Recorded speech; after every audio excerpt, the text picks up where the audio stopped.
Она што сакам на почетокот да го нагласам, дека пензиите се стабилни, сигурни и нивната исплата тече редовно. Тоа е многу важно да се знае и сакам да порачам дека тука треба сите да се мирни.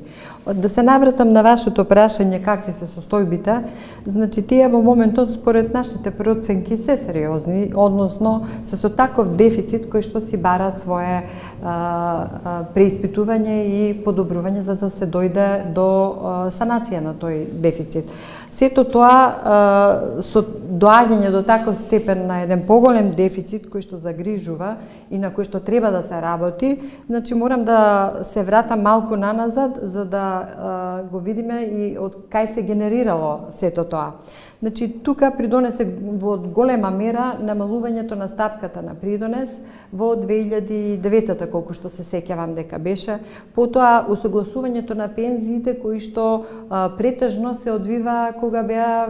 изборите, било локални, било парламентарни, кои беа надвор од законската формула за усогласување на пензиите. Потоа се случуваше и задржувањето на односно ненавремено трансферирањето на средствата од првиот столб во вториот столб, така да имаше и реакција од страна на двете пензиски друштва, што е фактички на штета на членовите на